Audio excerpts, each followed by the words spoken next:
I had kids too late in life, I think. And I didn't take good care of myself. I'm a unhealthy father. And I think that's unfair. And I wish I'd taken care of myself when I was younger for their sake. It's another thing young people do. They don't look ahead. They don't think about the future. There's a view of the future that changes as you grow up. Like 20-year-olds have no idea what's going to happen to them. They're mystified by 30. What's it going to be like when I'm 30? Maybe I'll be a space person helper.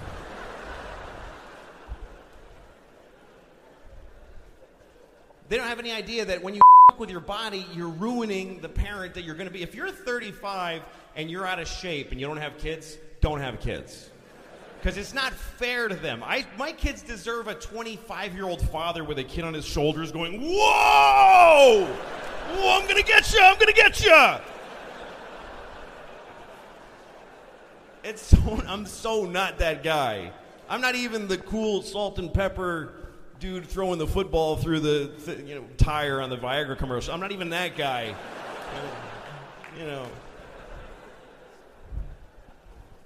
Because I didn't take care of myself. Young people are arrogant. They're like, fuck it, man. Woo! Who gives a shit? Who wants to live forever anyway? Woo! And they think they're going to die. That's how dumb they are. Get fucked up. And they think they're just going to explode like just a nebula of excess. Just a beautiful... They're going to turn 50 and then just... Oh my God, he did just what he wanted the whole time! But you don't die, you idiot. You just have a long second half.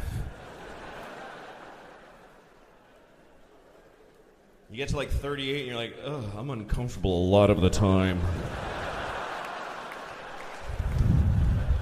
Oh, sorry, I don't know what that is. I sweat with no activity involved. I mean, when I walk in the city in the summer, I have to touch a building when I'm walking. Like,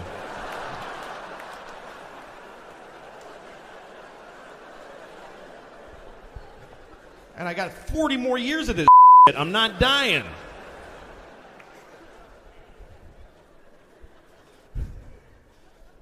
Most of the abuse I've done to my body has been the way that I eat.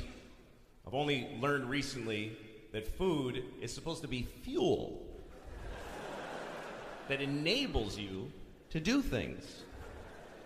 Food, you're supposed to eat like a little piece of salmon and a berry and go, whoa, shit, look at this. Food is not supposed to be a disgusting, debilitating vice. You're not supposed to have to cancel because of what you ate.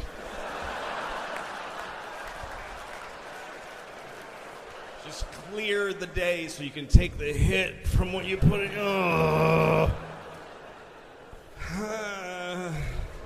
That's all Americans. We're uncomfortably full all the time. That's why we need the air conditioning on. We need it to be 70 degrees always, because we'll have a heart attack from all the grease.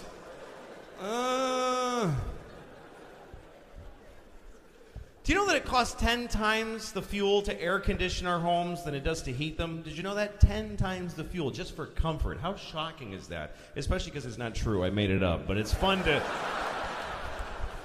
Fuck it, it's true. Who cares? Just go home and Google it. I'll get home before you and put it on the internet and it'll come up. But,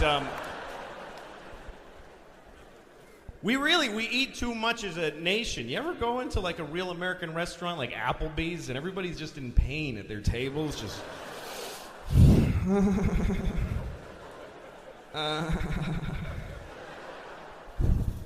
You have to lift your lungs up over the fat to make room to... I shouldn't have those. Do you want dessert? Yes, bring it, stupid. I'm fine. I'm just trying to... You're supposed to eat with purpose. You eat a little piece of lettuce, and the guy in your belly's like, oh, awesome, I can make some skin cells and some blood cells and some energy. The guy in my belly hates me. Hates me. He gets my third donut. He's like, what the fuck do you imagine I'm doing with that? There's no part of you I can make out of donuts. It's just a storage issue. You're creating work for everybody. And 4. He's having 4 donuts. It's 10 o'clock. The other guy's like, what do you want to do with it? Just shit it out. Seriously, you know what? Shit it out whole. Let him find a donut in the toilet. Let's see how that educates this fat piece of shit. I'm tired of this. Shit it out whole. He chewed it. Reassemble it and shit it out. I'm serious. Get everybody on it. Bring the guys up from the feet and put that thing together and shit it out. And shit it out the hard way, too. Not like a coin out of a slot. Make him blow it out of his asshole like a smoke ring of dough. Just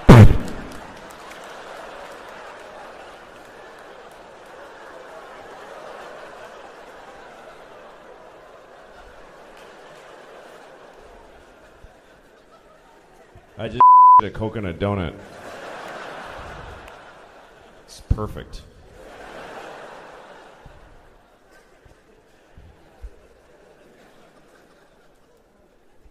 But it's not fair to my kids. That's why I have such a terrible... I'm not, you know... You have to have energy to have children. When I take my kids to the park, I just let them run like a dog run, like I got leashes. Just go. Daddy, chase us. I'm not chasing you. Just grow up sad. Sorry, it's how it works. If somebody grabs you, I'll chase them. That's the only way. I have to be motivated by something other than your joy. That's not enough. I have certain physical limitations and dietary limitations that make me a bad father. Like, I am always in a 48-hour window of diarrhea, that I had it or I'm going to have it within 48 hours. I'm always between 2 diarrheas that are moving along the timeline of my life. And depending on where in that window I am, there's a tight radius of how far I can venture from my home. Otherwise, I'm having diarrhea in a public restroom with my children standing there watching me because I can't leave them out there alone. Daddy, you want to go to the aquarium, honey? This is what happens, okay?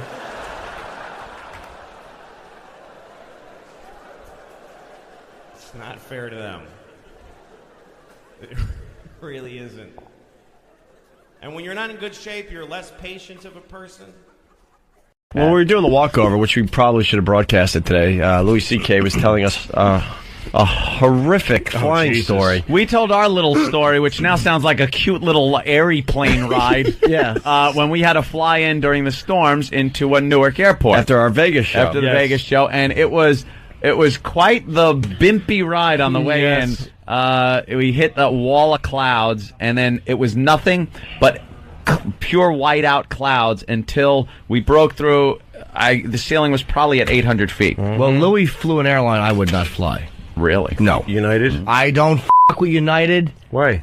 Exactly for the reason because they're cunts. That sounds like a take the bull by the horns pilot, though. That's the kind of guy I like. Because I was sitting there in the airport saying, what happened to us was we got on the plane. They loaded up first class. So we're sitting there drinking a drink. Sipping. And they start boarding, last class, as Kenny likes to call it. And all of a sudden they get an announcement, could you get up and leave the plane? There's now a delay. See, I thought they were just talking to coach people. Exactly. Because they smell the joint up. Right, because you get out because we don't want you in here while we're waiting. But they told everybody to get off the plane because there's going to be a delay. Plane because it's funny to us. We want to watch you get off and back on. Exactly. So they made us all get off the plane because of the delay, because of the weather. Right. Then they tell us it's going to be, like an hour or two. Yeah. And meanwhile, 10 minutes later or so, they go, all right, back on. We got a window. Yeah, get in. Everyone back on. So we all run back on the plane. Yeah. And during that time, though, I say, I want a guy, I want a pilot, a man that was been in wars, that just goes, something?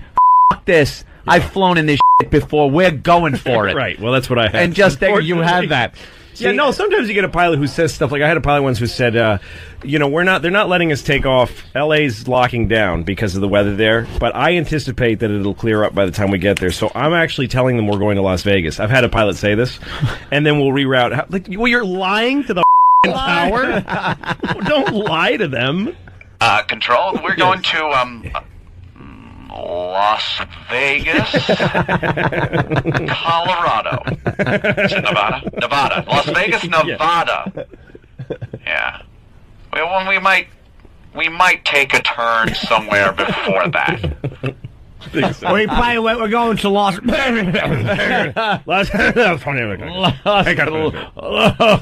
LaGuardia. But so this guy, we're sitting at the gate waiting, and then he said that actually the delay isn't because of the weather, it's because the fuel gauge is broken on the plane. Of course it is a hunk of airline. You know, so, but we had somebody... They still have the ashtrays in the bathrooms. Yeah, I mean, yes. that's why That equipment is old. That's why I can't fly United. I had to once, and I saw, like... ashtrays they still didn't take out of the bathroom, which means, wow, this plane's pretty old. And then they had like a razor dispenser or something. Yeah, you could actually get a razor blade on You could shave. Yes. Right here in the plane, you can shave if you want. The miracle of modern flight. Yes. Fucking nice. Light up a lucky strike and join us on a transcontinental flight with no stops. It's the miracle. As soon as I saw the old ashtrays, and it might not have been United, but it was some airline, it was a white knuckler all the way. Yes, and the seats to the have that kind of destination. 60s Mike Brady's den kind of pattern on them. Like, oh, great. If the seats are old, how old is the engine, really? Exactly. You're going to tell me they replaced them. Great. That's still not going to give me comfort. But Contact.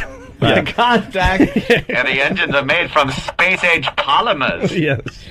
So the guy says the fuel gauge is broken, but we filled up the tanks, we topped them off, and we had someone climb up and look in the tank. That's what you do when you have a motorcycle. And you don't want to know, yeah, exactly. You don't want to know that there's a dude, you want to think that something really weird and scientific is... Right. It's like a dude looked in the Some guy wing. looked. I hope that dude is not an idiot. Like, now I have to hope. Well, you hope he has depth perception. Yeah. and hoping he's not just hung over like, Yeah. oh, yeah, I checked. Exactly. Did you check the wing? I fucking Of checked course it. I did. Shut up. Fuck you. Fuck all those people on that But since they plane. tell me there's a little like minor thing like that's broken, I'm like, what else is broken on the plane? Yeah, exactly. And usually when your car breaks down, it's not one thing. All of a sudden, everything is breaking at the same time. But here's the right? thing: this was like a little time release capsule of terror that he left with us because he said this is no problem because we know we have more than enough fuel to get there. Sure. Because it's full. That would be more than we need, and we can even circle for a little while with that amount of fuel. So then we get to LaGuardia and we're circling and circling and circling, and then he says we've only got 20 minutes worth of fuel left. How the f*** does he know that Over the when the last fuel figure? gauge is broken? Yeah. Yes. He did a math problem in his head. He Probably. did it. Yeah. He did it through time. But look, he's saying he knows how many hours you can fly on a certain amount of fuel. Yeah. But if maybe there's more stress on the engine when it's going through Nice bad weather. headwind. If he's 5 minutes off, we're gonna drop from the sky like a set of Avianca. fucking car keys. Avianca did that. Yeah. Right into Long Island, yeah. So he goes. We got 20 minutes of fuel left. So and LaGuardia's trying to shut down, but it's minute to minute. So we're gonna go ahead and make an approach to LaGuardia Airport. And as we get closer, if it gets bad, we'll divert and use the last of our fuel to land in Allentown, Pennsylvania. We have enough fuel to do exactly that maneuver. Oh my God. So then he starts coming in. We'll divert to a place where there's lots of big open divert. fields where innocent people won't be killed. We will even telling you. divert to the to the Verrazano Narrows. Ladies and gentlemen, one thing you won't have to worry about is fire. There is no fuel left in the tanks. Yes, exactly. We are doing 500 miles an hour, but Yes. You won't burn. Thank you. But so he starts coming and we start dropping down into the clouds, and it's the ugly. I mean, the clouds are yellow and brown out the window. It was nasty. Well, you And were there's listening water. to on thing, right? Yeah, and so me and the guy next to me, the two idiots, we put on the headphones and listen to the channel that you can listen to the tower. You can listen to your plane talking to the tower. And so he says to United 266, we're making an approach. And then we hear LaGuardia Tower say, do not land 266. The winds are far too heavy. It's not safe for landing. We're shutting down. Don't go divert right now. How do you not pull the headphones off and just make believe you didn't hear it? And the guy says we can't divert now. We have only 4 minutes tops of fuel left. Holy. So we have to come in. Oh, God. And the tower's saying it's not a good idea, but go ahead because what else are you going to do? Give it a shot. Give it a shot, Jim. All right, hot shot. And right at that moment, the stewardess comes up to you. Would you like to have some coffee? No exactly. clue. Smiling. Yeah, no, the flight attendants are all strapped in and invisible. They're nowhere to be seen. Yeah. And I'm holding on like it's going to help. I'm holding on to my window, like the edges of the window, I'm stamping my foot just uncontrollably. Wow, you are scared. Well, because shitless. we keep dropping, and once the landing gear goes down, and there's all that drag on the plane, the thing is pitching and rolling and making impossible banks to the left and right. I mean, it's like a like a joke. And we're going, and there's a woman behind us holding 2 children, screaming and sobbing, literally going, "Oh my God! Oh my God!" She's doing exactly that. That's the soundtrack for everyone on the plane. Oh my God, that's horrible. And she's got tears bursting like she's on a train to Auschwitz. No, my God, I gotta die. She's saying her kids with her. She's saying we're gonna die to her kids. She's telling her kids are gonna die. Fan-fucking-tastic. Yeah, and for the pilot sounding stressed on the even more than I've heard black box recorders, and the pilot is like sounds like he's smoking a cigarette till the second before death. He's like, "We only have 4 minutes of fuel. We can't divert." Like he sounded like that. You probably thought you were watching a movie. Oh no, it was like wow, this is great. Why wouldn't this be death? If I wasn't on this plane, this would be great to listen to. This is well directed. Yeah, I love this movie. I love the woman in the back seat. She was awesome. And we drop out of the clouds and we see where we are. We are so close to those Queens housing projects that are in the X shape. Yep. Like it's like the nightmares you have. If the wing were to tip over, we'd hit. You're hitting it. And we're going. I've gone over those housing projects thousands of times. I fly all the time. We're going so fast. We're flying like we're just shooting over Queens. Man. And even the most Texan tough guy passengers that were from Denver that were on that plane are like, "Whoa, hey!" Everyone's like, "Oh, hey, oh!" And it was so bad that when I just to jump ahead for a second, when I got in the cab, the cabbie said, "I saw that plane come in. That looked bad." Like cabbies on the ground, we're watching that one because we're the only that landed. No one else was coming in. And so we're coming in, and the plane I'm convinced we're hitting the BQE. We're going to just, whatever it is, and we hit the ground so hard, and my heart is racing, and I had tears in my eyes. Just involuntary. Wow. Just tears coming down my face, like, what are these? And the pilot says, "Ladies and gentlemen, you are free to turn on your cell phones and call your loved ones." And every single person with the phone the whole plane was chatter of like, "You wouldn't believe what just happened to me, honey. I thought I was going to die." And I looked at my phone and I thought about calling my wife, and I was like, "Fuck her." I didn't call her. Fuck her. I thought I was just about to die, but fuck her. You call like a friend. I don't want to. Dude, you never guess what the fuck happened. Because I know it would have been like, "Honey, I thought I was going to die." "Oh, that's awful. Did you? What time are you getting in?" Why are you so late? Tomorrow morning, are you going to let me sleep in? "Well, honey, I just thought." Fuck you! What the? Why didn't that story get out? That's obvious. I don't. It was That guy really should be bad. fired. He should be fired. It was really bad. The It was pilot. bad The judgment. pilot? I think what happened was that he had enough time to do what he thought but then the tower sent him through an approach that took longer than he expected. Longer. It's just what happened with Avianca. They were flying around, and that was a language barrier too. They didn't declare an emergency.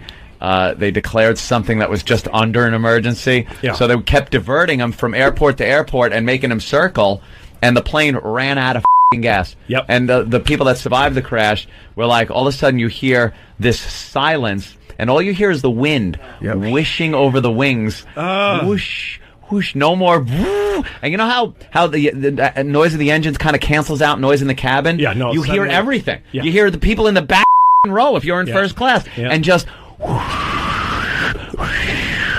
And they crashed into the woods. Yep. No fire, no explosion, just cracking trees and a lot of people live because of that. Right on, kind of near where I live. No, when? When you run out of fuel about 10, 12, maybe it's not like longer when now. you run out of gas on a 15. car. When you run out of gas on a car, you can actually like use the starter motor to get it a little further. You can kind of keep sputtering. But on a plane, it's just it's and fun. You can stop and get the fuck out, no matter where you are in a car. How did the dudes? Because he told us that he couldn't be sure how much fuel there was on the plane before we left. Right. He said, "We know the gauges are wrong, but we're going to go anyway because we've seen the gas." So then you bet it. Well, then you know something. But when you get that close, you go, "Let's land now." You might even be able to justify that if you're going from point A to point B without any problems. That's if fine. you're going into weather where you're going to have to circle. And when you're talking now you about don't we do have that. 4 minutes. 4 minutes. 4 minutes left. How fast You're is that? 1 minute off, you're dead, and he has no gauge. That 4 minutes is not 4 minutes in a dentist chair. Yeah. That 4 minutes is 4 minutes on a roller coaster. See, all of our That's a pilots fast now. all of our pilots are Vietnam combat tested pilots, but they're also f***ed up Vietnam vets that kind of don't give a shit. They've seen some shit. Yeah. They just think you're a bunch of faggots whining on the back of the all plane. you people that call me a baby killer, we're going in. Yeah. It was 1990. I'll be honest. Okay. That's a great. That is a story. harrowing experience. Worst flight ever for you, I guess, right? Easily. I mean, I'm a platinum and 15 different airlines. I fly a million miles, constantly. probably. Yeah. I fly through bad weather all the. I sleep through it. I don't give a shit. I actually have often turned to people around me on planes that look scared and said, "I've seen this. This is nothing. Don't worry. I don't care. I like flying." The lady behind me, by the way, I kept yelling back, "We're okay!" Like I kept yelling at her. And I was We're yelling gonna at be myself, okay. We're gonna be okay. Worst thing I ever. A lot of my memories I don't like. I don't like when I was a teenager. I hated all that time. I hated being a teenager. And then I discovered drugs. And then that's all I gave a shit about. I don't know how I'm going to tell my kids. How the fuck do you compete with that? How do you take a miserable person with no control over their lives and tell them with a straight face, "Oh, you can't do drugs. You can't do that, baby. All drugs are a perfect solution to every problem you have right now." How do you beat that? Drugs are so good that they'll ruin your life. I mean, that's how good they are. I can't do drugs now because I'm 44, and I can't hook it up. I can't make that happen. If you're 44 and you want to get high, you got to hurt your back. That's pretty much the only option you have. Hurt your back, get some Percocet, and then you go, "Ooh, I'm gonna get a babysitter and take 3 at a diner." Like, just sad. I'm a little drowsy.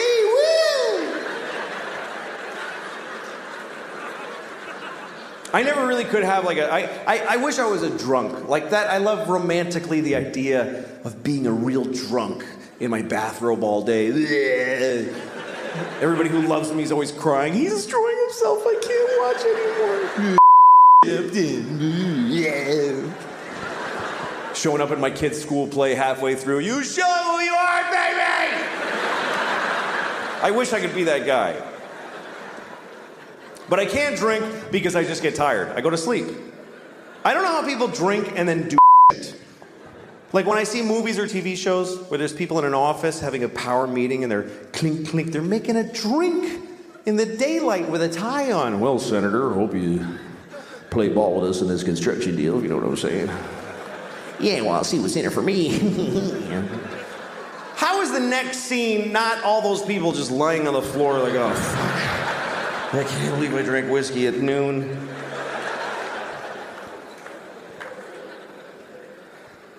I can't smoke pot because it's the same thing. I'm too old for it. Sometimes young people come up to me after shows. "Hey, do you want to smoke some pot?" I'm like, "Can I get my portion to smoke without you alone later? Because I don't want to stand in a parking lot with some 20-year-olds. Last time I got high, I was in Kansas City, and I got high because I was in Kansas City, and it was shitty.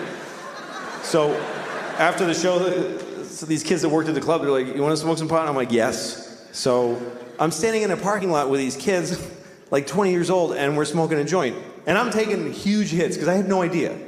I didn't know they'd been working on this shit like it's the cure for cancer. I didn't understand the technology that's gone into making pot so powerful. Because when I was a kid, you could just smoke a joint for a while. Now you take 2 hits and you go insane. It's not doable anymore. And I was taking big hits, like big 1970s jean jacket Bad Company hits. Here come the jesters, 1, 2, 3. It's all part of my fantasy. And I'm like, yeah. And even the kid with the wooden hole of no ear, the absence of flesh in his ear with wood, I don't know what that is. Even he was like, "That you should be careful, that's a lot of pot. That's very strong marijuana." Yeah, I'm running with the devil, just and in about 10 seconds, everything just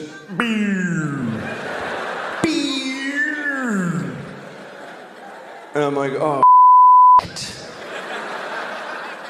this is an ordeal now." I'm not going to feel okay for a very long time.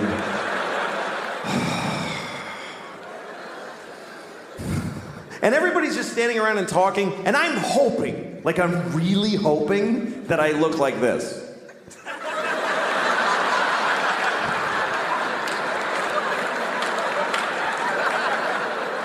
But I'm pretty sure that I was just scanning insanely.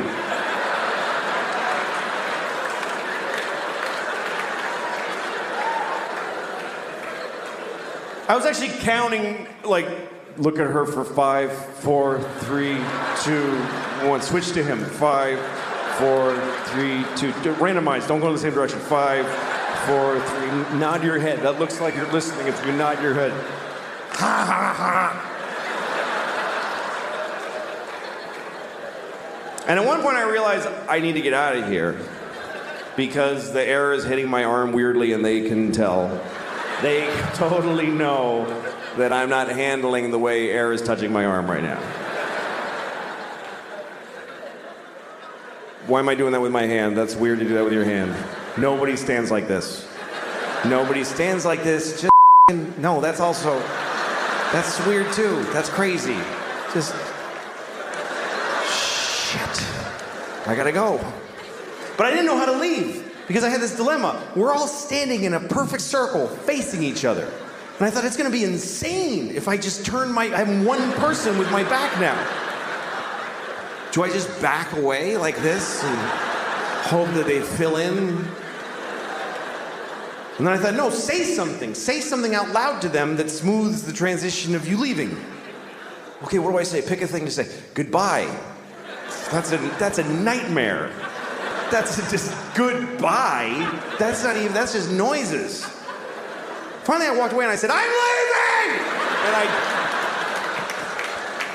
I know it was that bad because they all went, oh, okay, all right. Whoa. I was like, I'll never see those people again as long as I live. And then I had to get in a car. I forgot that I had rented a car and I have to drive back to the hotel. And I'm driving on this highway in Missouri. And at one point I realized, I think it's been about 25 minutes since I looked out the front window of this car.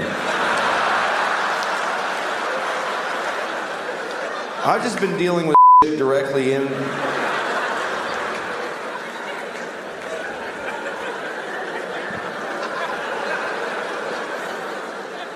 Shit.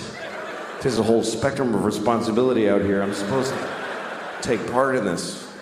And then at one point, I remember I was at a drive-thru, and I was terrified because there's a lady sticking her head out a window, and she's mad. She's going, sir, sir. And I just kept saying, I don't know. I had the window closed. I had no idea. What part of the transaction did I pay yet? Have I ordered? Have I been sitting here for 40 minutes just eating at the window and I ate the paper and everything? Sir! And I just went, I don't want it! And I just bolted.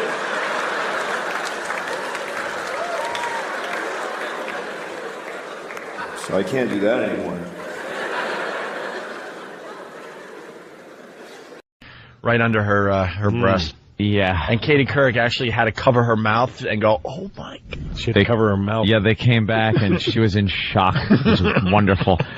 Just love it. And they had to go away. The only interesting things that really happened, it's like I got to see the Yankees win the World Series in 95, whatever, the first year of that dynasty. Yeah. I was at the game. But the thing I remember is the guys that ran out on the field, like 3 different guys ran out on the field. I just love people that run on the field. I just think that's the greatest kind of person in the world because the dude had a good enough seat to be right on the wall. Yeah. And you know he was without a shirt saying, like, I'm going out there. And his friends are like, you're stupid. Dude, I'm doing it. I'm doing it. And the look on their face, dude, once they make the commitment and they're on the infield, like looking at Derek Jeter, and he's looking at him like, you idiot. But You that are look still on their going to face, jail? like, yeah. And the media tries to be, we don't show it. Yeah. Right. Oh, yeah, the wow, camera you're goes just heroes. away. We're not going to show this as a man on the field. We don't want to condone this type of behavior, so we're not everyone showing wants the to see video. it. And then the cops have to make an example of him, so they hit him really hard. Drag him off. I just love that guy. I love that moment in anyone's life. The takedown is fantastic. I'm missing the rest of the game. I'm spending the night in jail. I'm going to get hurt. I don't care. I hate that they've taken that. I'm on the one guy slid into home plate. Yeah. With no shirt on in October. I hate they've taken that out of the sporting events, man. When your team wins it all, whatever championship it is, and you get to run on the field. That doesn't happen anymore. No, that used to be part, the greatest thing ever. Like Chris Chambliss when he hit the game-winning home run. And he couldn't even get to home plate. No, and they have this one picture of him where one fan is trying to take his helmet off of his head while he's running. He's just going, forget the game. I want that help. Give me your. What about the one Wade Boggs? He's on the horse backwards, and everyone is out of the stands, and he's got champagne and on a cop's horse. A cop's horse backwards, and the fans are all over the field. I mean, you miss those moments. It used to be part. When you just would see the sea of people just coming over the wall. Yeah, and they would destroy the place. About it. They'll shoot it that way. Yeah. Like they're allowed to. But now your team wins and everyone has their bang sticks or whatever in the stands. Who cares? Well, like a half hour before the game is over, they put a line of police on horseback. They surround the whole field. Right. You're not jumping out in front of that. And you have your noise makers. You'd have to be how drunk do you have to be to jump into a horse? You used to come to the game with a jar because you know you're taking some of the field home with you. Yep. All right, let's. Murder is a weird law structure also. That's not a sentence. Didn't make any sense. But murder should be simple because it's a binary crime. You kill somebody or you don't. They're alive or they're dead. It's one or the other. But the laws around murder are a little murky. One person kill somebody, get 100 years. Somebody else gets 20. Why? What's the difference? Here's what they base your sentence on with murder. They base it on how you felt when you murdered them. That's weirdly important. They say, okay, you shot him in the face. But what was up with you, man? Like, what was going on? Like, come on.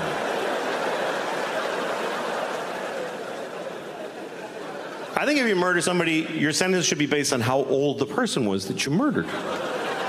That should matter. How much of their life did you take away? Like, if you see a 3-year-old girl in the park and you just kick her to death.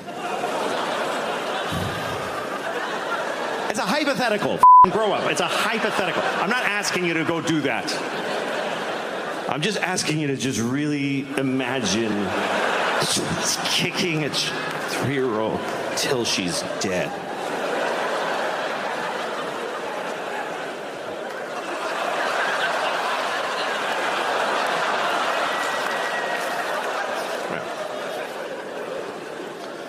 If you kill a 3-year-old, you should do a lot of time.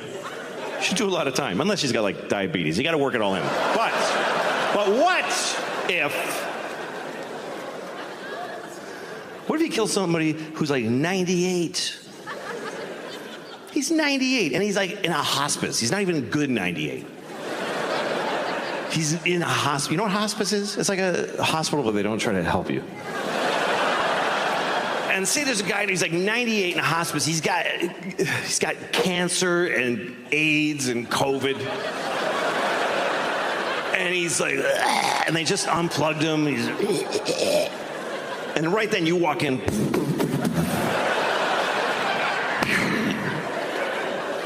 Shoot him right in the face. You should get like 5 minutes for that.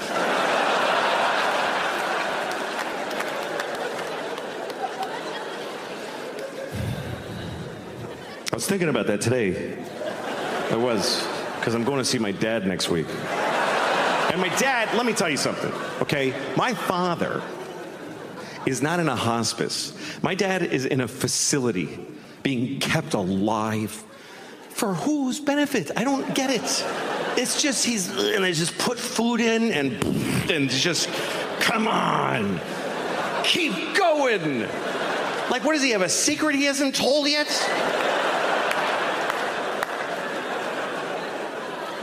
Because, look, my mom just died. She just died. That's how it works. By the way, for you young people, here's how life goes. One of your parents is going to die, and the other one is just never going to die. They just will never die, ever.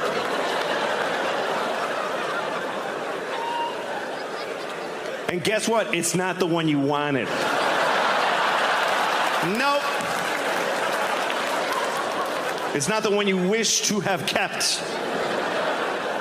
It's not your good parent. Nobody's got two good parents. You have a nice one and a shitty one. And the nice one just dies, because that's what nice people do. I'll just die. I don't want to bother everybody.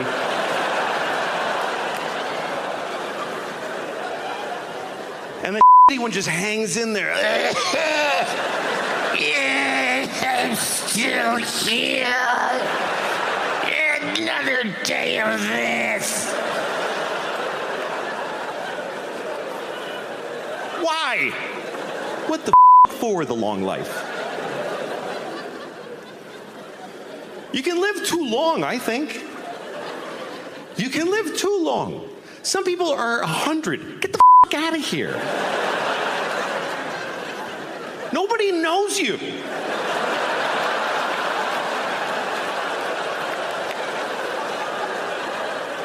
What are you going to run into somebody? Hey!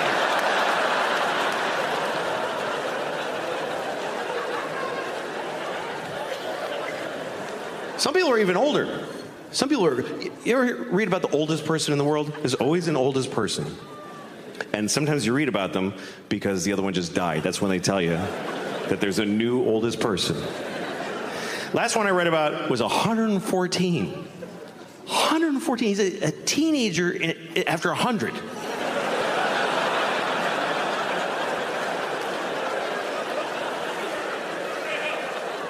You know what that means? That means he's got a kid who's like 92. Who's like, please die. I'm just hanging around so I can have 1 week without you in it.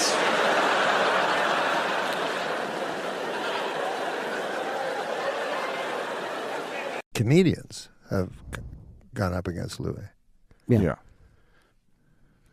Well, I mean, I was talking to some comedians have said this guy should not be able to ever perform again.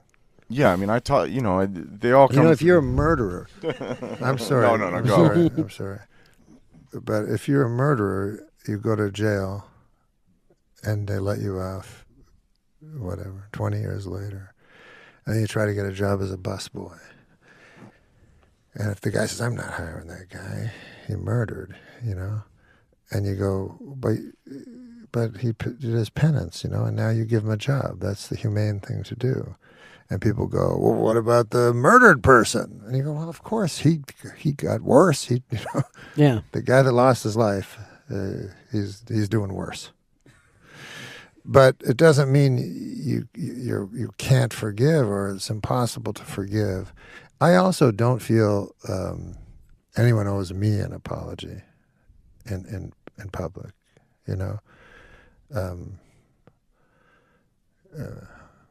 I think personally that you owe an apology to anybody that you did ill to. You owe an apology to people that your actions hurt in a financial way or an emotional way. But nobody owes me an apology, So that's where your shock about comedians comes from. Yeah, because I don't understand why they're so. I guess I just don't understand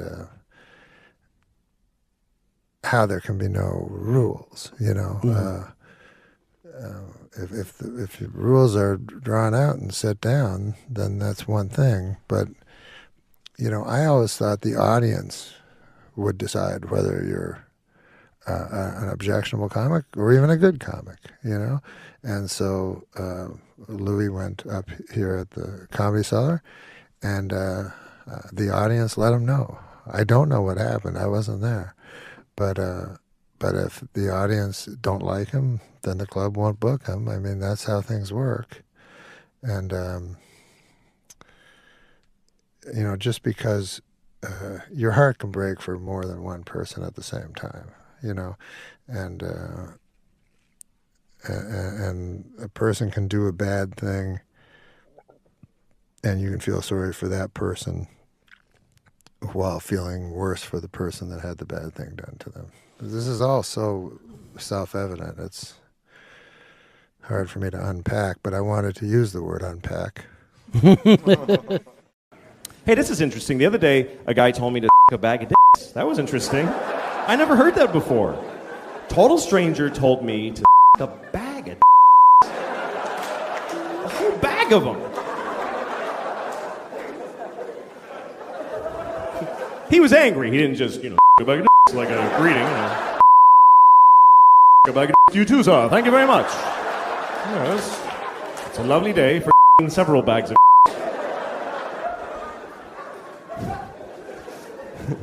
No, what happened was I cut him off in traffic. It was just one of those things where I had to get in and no one was in my car to judge me, and I just decided he's not me, so I don't care what happens to him, and I just cut him off. And just a thing to do.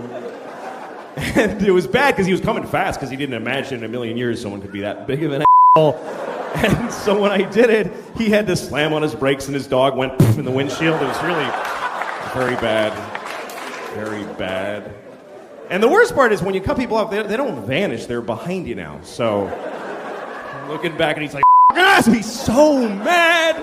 And he keeps trying to get next to me because he just wants to see my face. He's just dying. He's like, I gotta see this now. I gotta see the face of the piece of shit that just did that to me. And I keep cutting him off because I don't want him to see. I'm ashamed of what I did. Nope, you don't. Finally, we get to a red light, and I gotta face him. Only because there's a car in front of me, otherwise I would have blown right through there. But there he is, just furious. And I'm like, I know, it was awful. I shouldn't have done it. And I'm not mad. I was wrong. Why would I be mad? And he's like, fuck you! And then he starts going like this because he wants me to roll my window down like I'm supposed to take part in my own abuse during this argument. You know, well, I'm sorry. I don't want to miss this. What do you have to say about me, yes? How rude of me to shut out your anger with my... So I did. I rolled it down. I'm interested. And he goes, hey, and I'm like, yeah. He says, a bag of...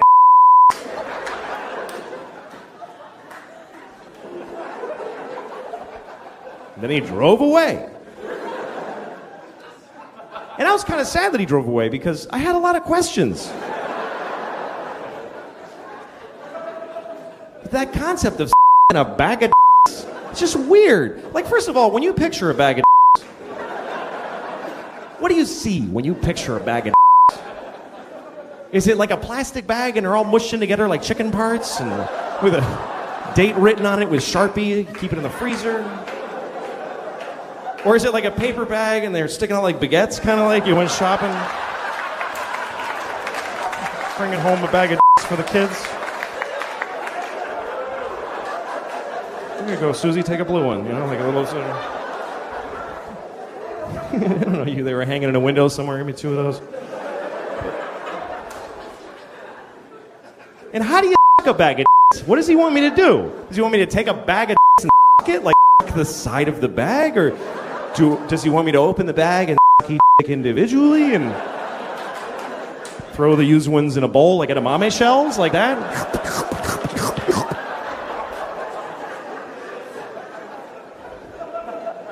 Do I have to make them all come? You know, like how?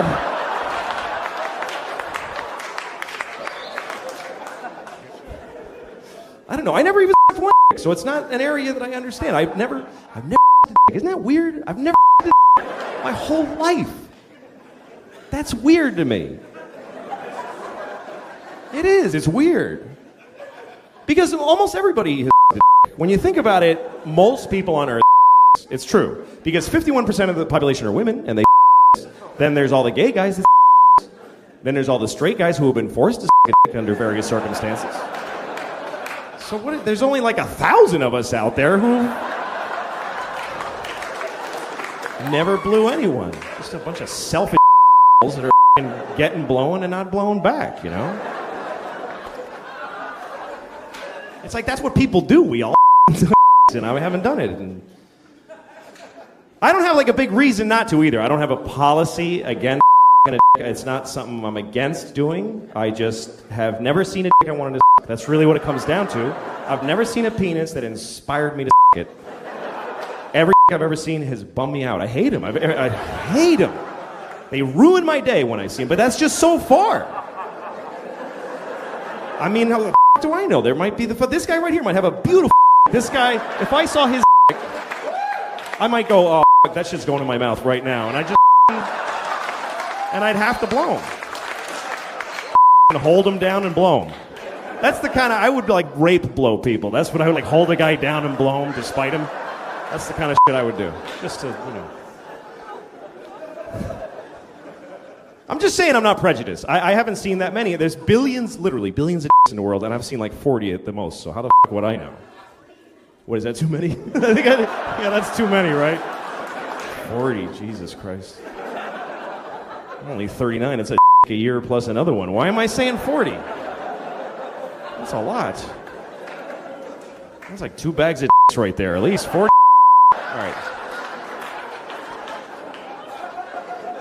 I never understood people judging people for the way they have sex. So some people get angry at homosexuals just for being gay. They get mad at them. Arr! I never really understood that, you know, because they're just having sex with each other. It's like I can understand if gay people were just running out in the streets, just people in the ass willy-nilly, just like a pestilence, like without asking, you know, like you're at the ATM. Hey, what the f***? Jesus! God damn it! Some faggot just me right in the ass. Seriously, fucking right through my pants. He ruined my new pants. Fucking shit. Another one. God damn it! I gotta get the f home. This is ridiculous.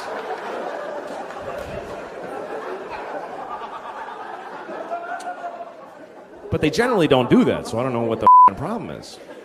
People get mad. They don't want to don't get married. Well, you don't have to go to the wedding. What the you don't have to buy him anything? It doesn't matter. So, some people go like, well, then a guy will marry his dog. Who?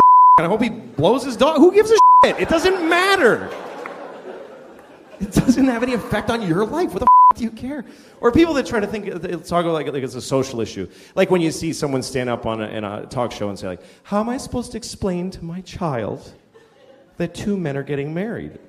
I don't know. It's your kid. You tell him. Why is that anyone else's problem? 2 guys are in love, but they can't get married because you don't want to talk to your ugly child for 5 minutes? Who cares about your kid? He's probably a faggot anyway. How stupid is that? All right.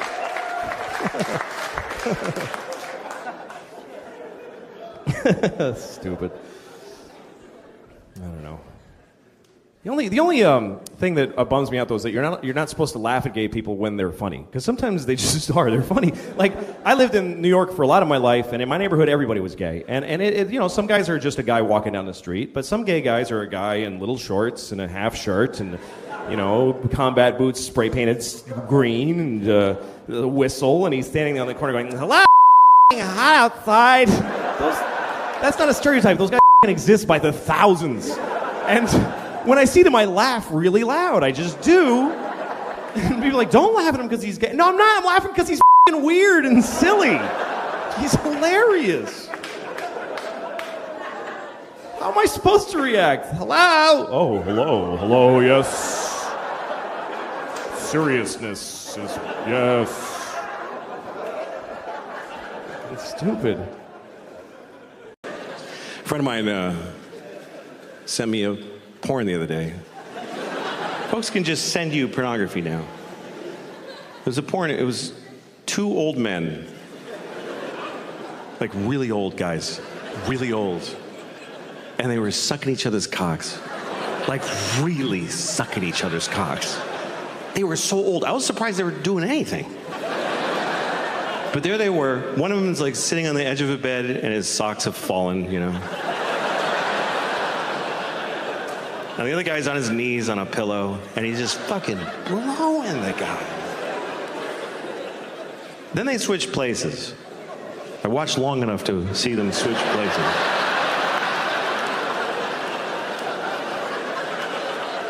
And when the second guy was done, I called my friend and said, "Why'd you send me this?" He said, because it's amazing. And it really was, you know? It really was. I've watched it a few times. Because it doesn't turn me on, it's inspiring. Because you're like, go, fellas. Because you worry about old guys. You know, you see an old man walking by himself with just a grapefruit in a plastic bag, you know? And you're like, oh, shit, that's horrible. Maybe he's going to suck another guy's cock. Life might be better than you think.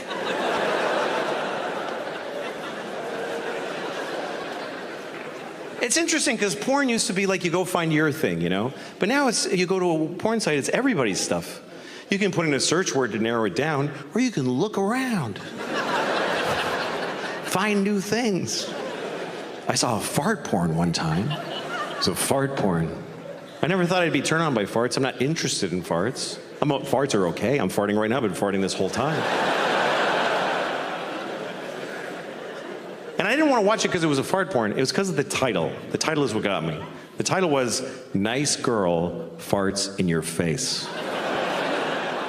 Who's not going to watch that? Nice girl farts in your face. So I click on it. And there's this girl standing there. I'm like, she is nice.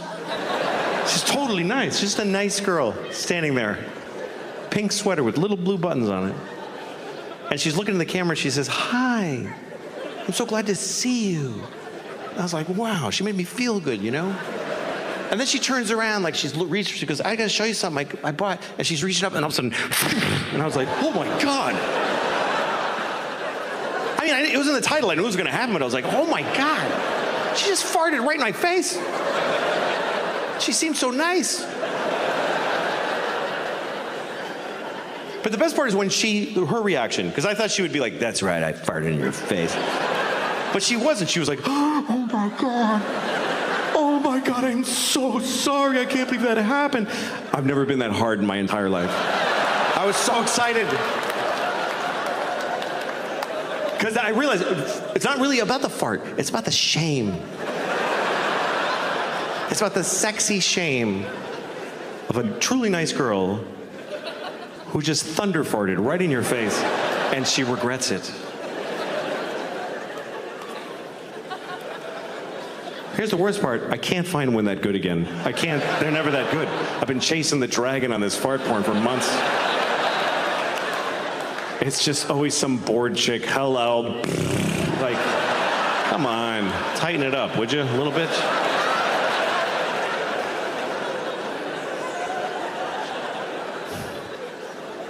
Whose idea was it for Louis to pretty much play without much? Well, no, just to have Louis Anderson as the mom, I guess is what it is. Zach and I and John Kreisel, the really talented kid who directs the show, we were talking about his mom. Who's going to be the mom? We knew the mom was a big character, so we're going on IMDb looking at old lady actors, and nobody's getting us excited. And I said to Zach, what is your mom in your head? What does your mom sound like? Like, what kind of person is she? Because we're just looking for old ladies. Yeah. Who's the character? And he goes, well, she's like, you know, champ. Like he did that. I'm like, oh, you mean Louis Anderson? Like, and we all laughed. It was a joke. Yeah. And then there was a pause, and I said, why don't we get Louis Anderson? And we just all tested it in our heads for 2 seconds. We're like, if we can get him, it's him. If we can get him, it's him. So I got my manager and said, get me Louis Anderson's number. I know Louis a little, but I didn't, have a personal connection. So I called him and I said, hi, Louis, it's Louis. We're doing this show for Zach, and we want you to play his mother. And there's this quiet, and then when I hear, I love it. And I said, you're not playing a woman. It's not a character. It's you in a dress. And he goes, that's the only way I'll do it. No heavy makeup, no heavy drag. Just I'm a woman, but I'm playing me. Mm-hmm. He got it right away. And then when we made the pilot, that was the test because we didn't know what it was going to be. Yeah, we're like, I don't know if he can act. I don't know if he's right for this. And then he did this scene with Zach, and he improvised the whole scene, and he was amazing. It was one of those things where you're filming something and you're like holding your breath, like, I can't believe what we're getting. It's one of the best performances I ever saw through the whole season. He makes me cry as this lady. It's great. I wrote and directed Pootie Tang. Pootie Tang, and about the visual elements of the movie, and he seemed to think that I approached it as a filmmaker, which I did, and he noticed that I hired Willie Courant as the director of photography for Pootie Tang, and Willie Courant was an eminent kind of new wave French, very old director of photography who made films with Serge Gainsbourg, and he made a film with Godard, Masculine Feminine, and worked with a lot of other great filmmakers. And he was an amazing guy to work with. And yeah, no, I took Pootie Tang very seriously as a film.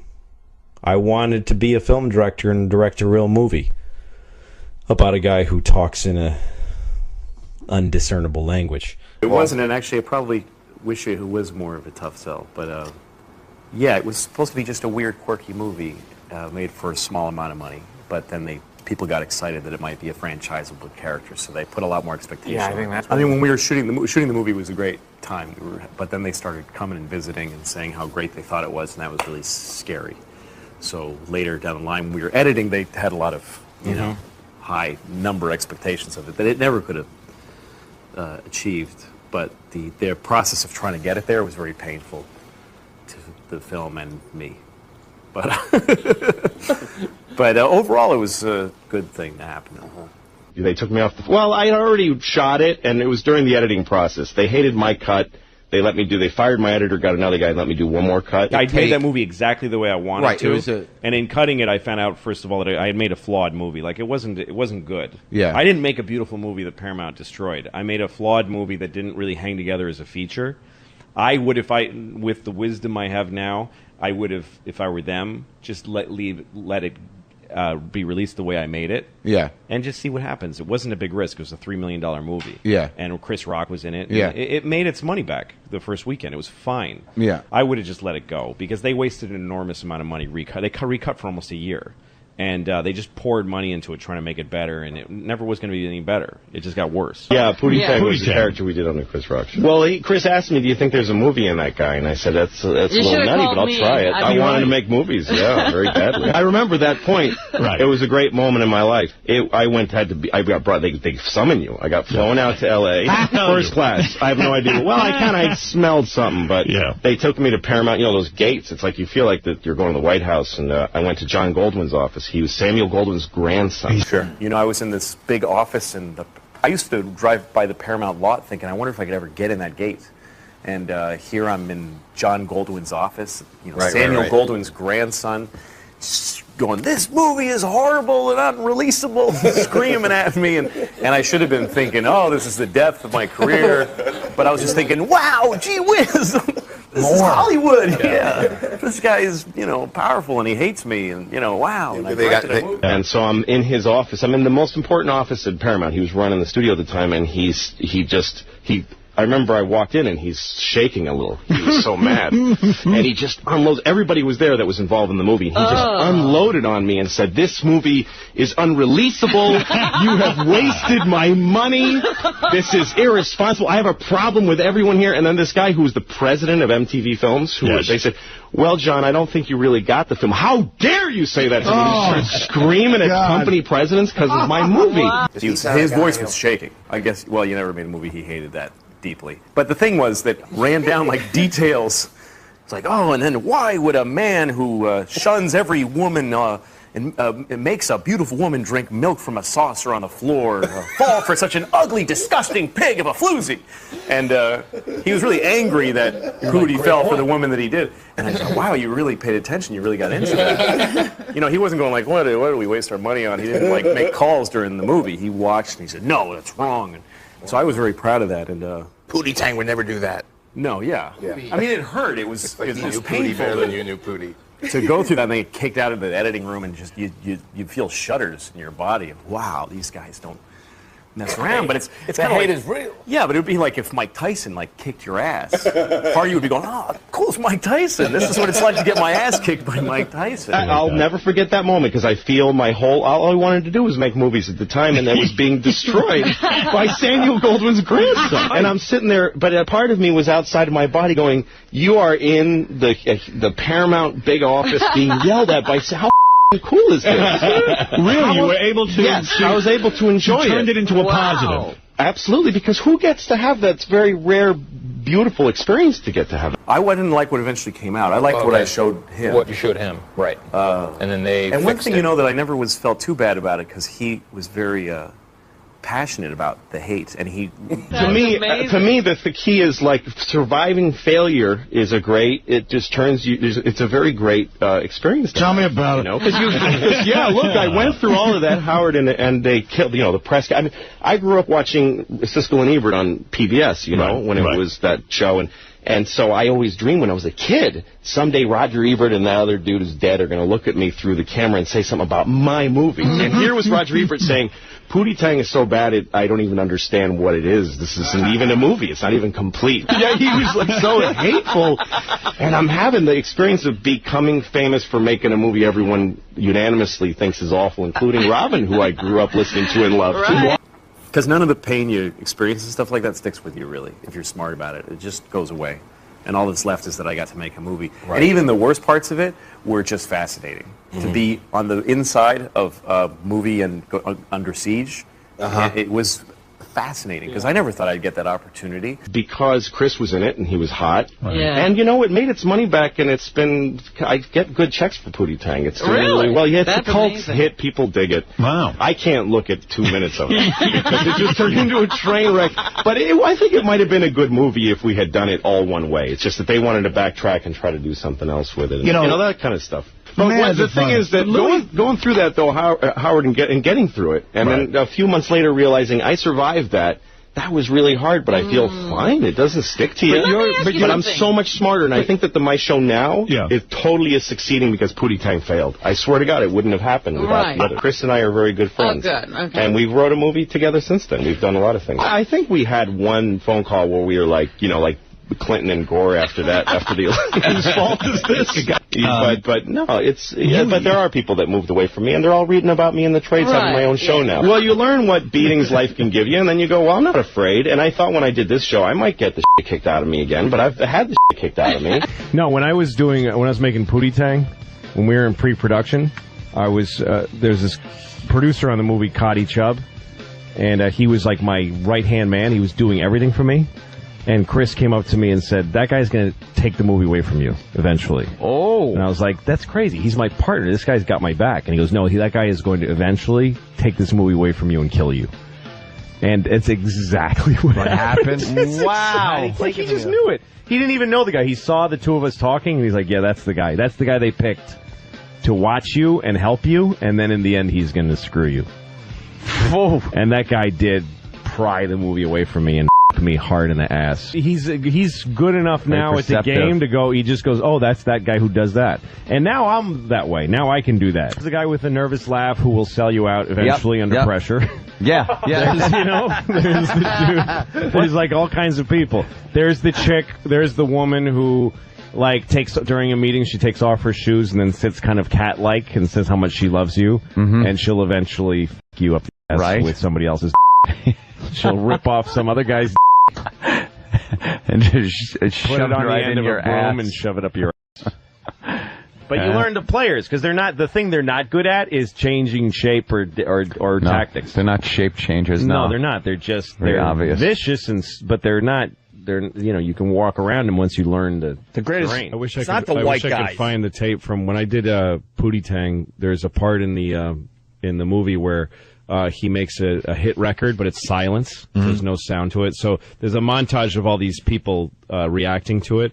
And it was in the script. It just said a young Asian boy is listening to the nothing, and his father runs in the room and says, "Turn that noise down." Like any father would. Yeah. And I just wrote Asian just because that's what I saw. I didn't want, but every auditioner, every single one, the audition goes the same as "Hoya!" Oh, and then really? you hear me or the person auditioning going, "It's not supposed to be a stereotype Asian," and then the actor goes, "Oh, I'm sorry," and then he just does it as the good American that he is, because none of them were. They were all American-born Asians, but they just assumed, oh, they want me to go, oh! He wants the I was wacky. like, no, I actually don't want that. When I was doing Pootie Tang and they fired me off the movie, I thought seriously about taking a beta tape to Canal Street. It was white. And just dropping it. Well, and also they added I thought that was dumb kind of narration. Like, the movie was meant to be kind of awkward and strange. That's the way that I make stuff. And so they took everything that was sort of strange and they explained it with narration. Oh, that's always dumb good. Yeah, that's narration. great. He was just trying to get the movie out, so he stayed with it and kept them involved in it and stuff. But that was the end of my... you can't... that's the way it goes. You sign a thing that says you sign it there. You work at their pleasure, you know. Right. You can't complain. Wow. I mean, nobody can be surprised. You work for a movie studio. It's not your own house. They didn't come to your house. It was so humiliating. It was so hard. The pressure was so much because something was out there that I didn't like. I wouldn't mind if I felt like somebody was up a thing and I don't believe that you shouldn't fire a director. Right. When I made that movie, I signed a regular studio contract that says I serve at their pleasure and they can replace me on a day's notice. I knew that. So I can't say they took my movie away. They hired me to work on a movie that I happen to have written and that I care a lot about.